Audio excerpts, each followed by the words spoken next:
with the name of Allah Almighty, the reward. Lord डेंसने, first year. इस chapter के अंदर एक क्लब में दो लोगों के दरमियान क्लैश को डिस्कस किया गया है। टर्बिट नामी एक आदमी बैठा हुआ है और उसका ख्याल ये है तरक्की करने के लिए अपॉर्चुनिटी का होना ज़रूरी है। क्या कहा? तरक्की करने के लिए अपॉर्चुनिटी का होना ज़रूरी है, तरक्की करने के लिए मौके का होना ज़रूरी है।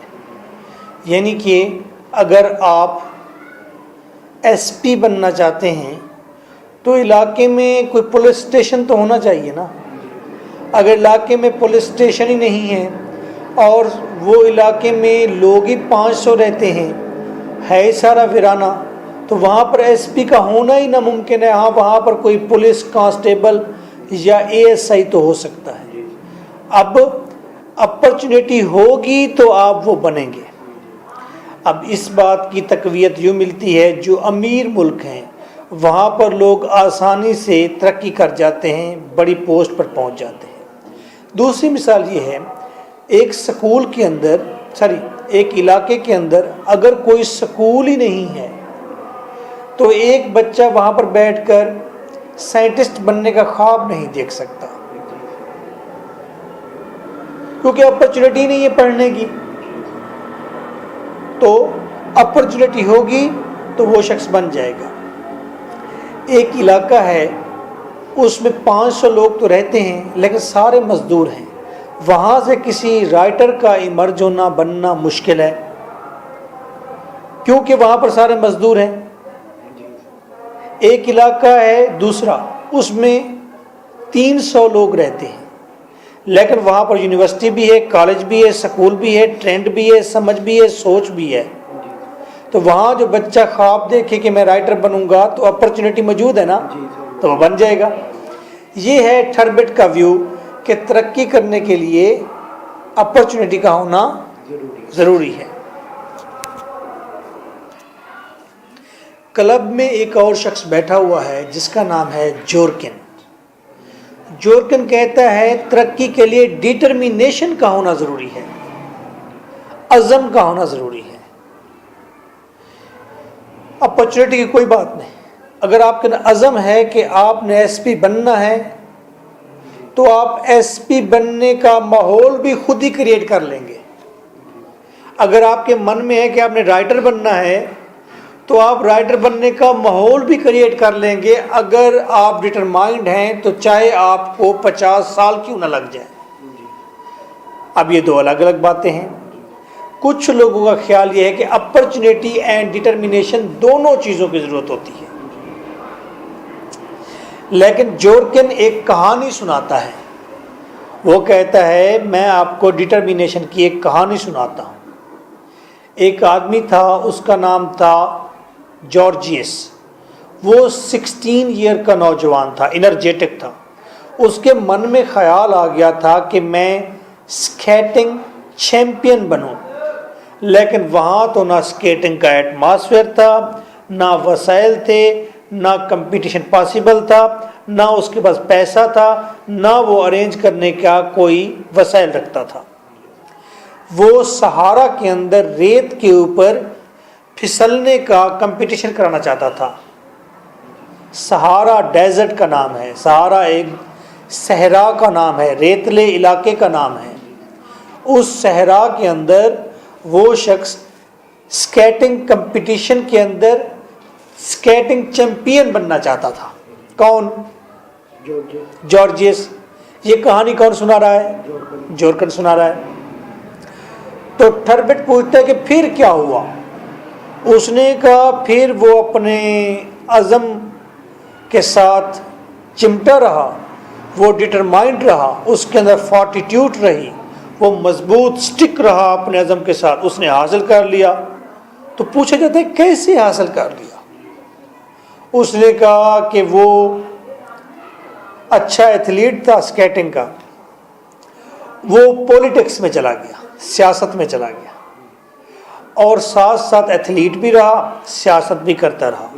जब सियासत में वो बड़े मकाम पर पहुंच गया, उसने फिर एक रिक्वेस्ट पेश की کورٹ سے، کنگ سے، بادشاہ سے کہ جناب اگر ہمارے ملک میں ایتھلیٹ ہوں، اور ایتھلیٹ کہتے ہیں کھلاڑی کو، ایتھلیٹ ہوں، کھلاڑی ہوں، تو وہ اگر مقابلہ کریں تو اس سے قوم کے اندر طاقت آئے گی، قوم مضبوطی محسوس کرے گی، قوم محسوس کرے گی کہ وہ ٹیلنٹڈ لوگ ہیں۔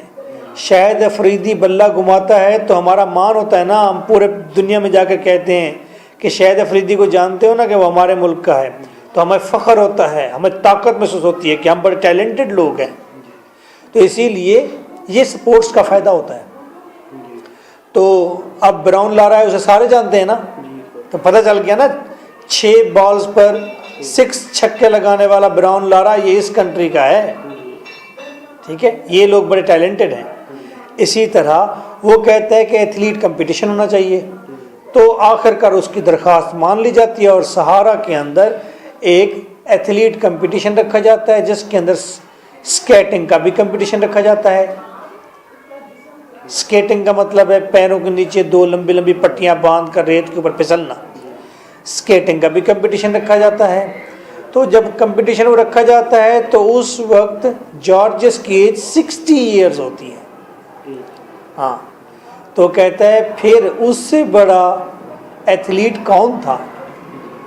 پھر جب وہ کمپٹیشن ہوا تو اس میں ظاہری بات ہے اسے بلایا گیا اور کہا گیا کہ یہی چیمپئن ہے اس سکیٹنگ کا، اور وہ آیا سٹیج پر، وہاں پر کرٹن سے رنگ پرنگے جھولے تھے، وہاں پر رنگ پرنگے ہرڈلز، رکاوٹیں رکھی گئیں، اور وہ شخص چمکتے ہوئے لباس کے اندر روشنیوں میں آیا سٹیج پر، لوگوں نے کلیپنگ کی، تالیاں بجائیں، اور تالیاں بجانے کے بعد وہ آیا، اس نے جھولے کو ہاتھ لگایا، ایک رکاوٹ کے قریب آیا، اور لوگوں نے اور زور سے تالیاں بجانا شروع کر دی۔ تو پتہ چل گیا کہ اس نے نہ تو جھولے پر جمپ کرنا ہے، نہ رکاوٹ کو پار کرنا ہے، یہ انڈرسٹوڈ چیمپئن ہے۔ انہوں نے کہا کہ ہمیں ضرورت نہیں ہے کہ تم ہمیں کرتب دکھاؤ یہاں پر، بس ہم نے تمہیں مان لیا، اور وہ وہاں سے پیچھے ہو گیا، وہ چیمپئن بن گیا سکیٹنگ کا۔ تو کہنے کا مطلب ہے اگر آپ ڈٹرمائنڈ رہیں تو اپنے گول کو چیز کر لیتے ہیں۔ میں ایک بات کہنا چاہتا ہوں، پہلی بات تو مجھے یہ چیپٹر بالکل پسند نہیں، دوسری بات یہ ہے کہ اس میں ایک بات بڑی اہم ہے۔ کیا آپ سوچتے ہیں کہ اپرچونٹی نہ ہو تو آپ پھر بھی اپنی منزل پر پہنچ جائیں گے؟ آپ کیا سوچتے ہیں؟ پہنچ جائیں گے۔ میں سوچتا ہوں ناممکن ہے۔ بلوچستان کے اندر کئی لوگ ٹیلنٹڈ ابھی پتھروں کے ساتھ کھیل رہے ہیں، بیٹھے ندیوں سے پانی پی رہے ہیں اور جنگلوں کے اندر گھوم رہے ہیں، ٹیلنٹڈ ہیں۔ ان کو چاہیے نا سر آپس میں سارے مل کے اپنا کلچر چینج کریں۔ اتنا سوچ نہیں سکتے وہ، اپرچونٹی ہو تو سوچیں۔ میں بلوچستان میں جا کر بیٹھا ٹیچنگ کرتا رہا تو لوگوں کے ویوز تبدیل ہونے لگے، سوچ تبدیل ہونے لگی، تو ان کو پتہ چلا کہ ہاں ایسا ہونا چاہیے۔ تو ان کو پتہ ہی نہیں چلنا، اپرچونٹی جب ہوگی تو کوئی کہے گا نا سکولے جاؤ پترو، تو وہاں جائیں گے تو پتہ چلے گا کہ کیا کرنا ہے ہم نے زندگی میں۔ تو اپرچونٹی کا ہونا میں کہتا ہوں انتہائی ضروری ہے۔ لیکن ایک بات اور ہے، یہ ایک حقیقت ہے کہ اپرچونٹی کے بغیر ترقی نہیں ہو سکتی۔ میں اگر بلوچستان میں ہی رہتا، ٹیچنگ کرتا رہتا، تو میں آج 21 بکس کا رائٹر نہ ہوتا، بلکہ اب 28 بکس میں نے لکھ ڈالی ہے۔ میں 28 بکس کا رائٹر نہ ہوتا۔